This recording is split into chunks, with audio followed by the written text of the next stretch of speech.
Hey everyone, John here, and welcome back to another Rant review. So today we'll be taking a look at, of all shows, Drake and Josh. So if you're not aware, Drake and Josh star Drake Bell and Josh Peck as two opposite high school students who one day suddenly become stepbrothers. This show was one of the most popular and probably funniest live-action Nickelodeon sitcom, but like any show, they can have a bad episode or two, and today I'll be taking a look at one of those with the help of my friend Ryan. Hello, everyone. I'm Ryan Echo, and I'm glad to be joining you guys and John as we take a look at Drake and Josh. Growing up in elementary school, Drake and Josh was my favorite sitcom and still very well may be.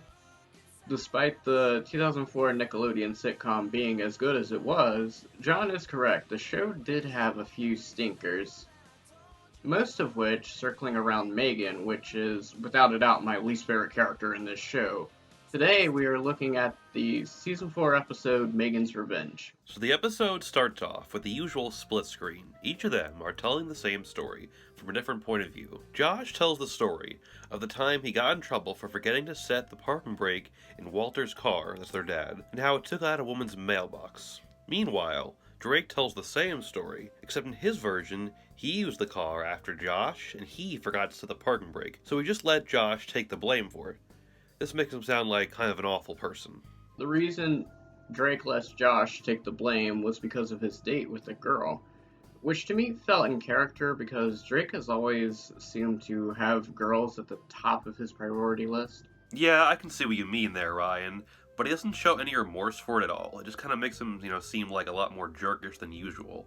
But to be fair, Drake does acknowledge that he did this wrong thing in a later episode of the show, so there's that. After the split screen story, the episode actually starts when Drake and Josh are downstairs on the couch eating tuna salad, whenever they hear a knock on the door. Josh answers it, and it turns out to be a supermodel. Are you Diana Vosh? Who? Josh goes gaga over her, slams the door on her, and goes and gets Drake to tell him. Drake, of course, doesn't believe this until he answers the door, goes gaga over her as well, and then slams the door in her face. This whole scene here is pretty funny, particularly because of their over-the-top reactions to the supermodel. I also love the whole bit about the tuna salad. That got a couple big laughs out of me. The funniest thing about this whole scene is the fact that the supermodel waited at the door the entire time, which is one of the things I like about this show, how they are able to exaggerate things. They then decide that they need to get a picture of her, otherwise no one will believe that they met a supermodel. Josh unfortunately left his camera at SeaWorld, so they had to go up to Megan's room to borrow hers. Josh comes back down with the camera, and I have to say, with only using a digital camera as a prop, they do get some good jokes in here. With the trademarked Drake and Josh arrow transition, we move on to our next scene as the boys return Megan's camera to her room. Josh then sees how cute Megan's hamster is, so he decides to take a picture of it, which makes no sense to me. They are trying to sneak into Megan's room and don't want her to know they have her camera, but if Josh takes a picture of the hamster and puts the camera back, then I'm pretty sure she would notice a new photo saved to her camera. Anyway, the flash from the camera ends up killing the hamster. Drake and Josh freak out because Megan would obviously find out that her hamster was dead. Josh then gives the hamster CPR, and the entire time of doing this, the laugh track is laughing, which seems very inappropriate to me. Yeah, this is not a PETA-approved episode. So once they come to terms with the hamster being dead, they start to totally freak out. They can't even imagine what Megan will do to get back at them. But why not just leave the hamster there and let her assume it died of natural causes? Hamsters don't live that long after all. But instead, they decide to confess to her when she gets back home from her sleepover. They try to soften the blow with a welcome home lunch and some nice music. Once they get around to telling her, she surprisingly takes it well. She said that she understands that it was just an accident. At first, they buy it, but then they quickly realize that she just wants them to let their guard down so she can get them back really bad. And then the two become very paranoid about what Megan will do to them, even staying up to the point they cannot physically function. As someone that has insomnia, this is especially frustrating.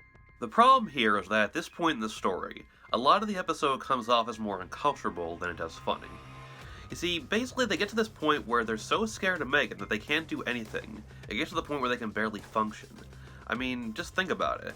It's pretty disturbing once you really break it down. Drake and Josh find Megan in their room with a trash bag and get freaked out. Megan claims she was cleaning their room for extra money from their mom. They think she is lying, and end up trashing their room trying to find out what she did, which is actually pretty funny. Drake tells Josh to sit because he is worried about him, and then the two begin fighting, both thinking the other is working with Megan. Megan breaks it up with a fire extinguisher. The episode ends with Megan explaining her plan, which was to do nothing and have them torture themselves. Finally, we find out that the hamster was alive and just stunned by the flash. This reveal of Megan's plan is interesting in that it shows her as a whole new level of evil. I don't usually mind Megan, I think she can be funny as an antagonist, but she's just so despicable here, especially since, like Ryan said, the hamster wasn't even dead, so while the revenge, it kinda just makes the whole episode seem pointless. In conclusion, though, I don't think this episode is the worst thing ever. Some of the jokes are actually pretty well executed. The biggest problem here is the story, and the fact that it is just a torture episode. To be fair, though, there are worse episodes of this show. It could be worse. We could be watching Henry Danger. 2 out of 5. Honestly, this is the only episode of the show that I've seen that I actively dislike, although there's some I haven't seen in years. But I agree, not that bad. I give it a 2.5 out of 5. It's actually probably the least bad thing I've ever done as a rant review. Thank you guys for watching, and I hope you consider checking out my channel, on which I mostly review episodes of cartoons like The Loud House, MLP, and Star vs. Force of Evil, but I would like to get into live action as well. Also on my channel, John and I did another collab right around a year ago on the Disney mockbuster Lion and the King. Yes, I recommend checking out Ryan's channel. He has some very good cartoon reviews and stuff. But yeah, thank you all for watching, everybody. If you enjoyed this video, please like, comment, subscribe, share the video, add it to your favorites, subscribe to Ryan's channel, link below, and thank you all for watching. Have a good day.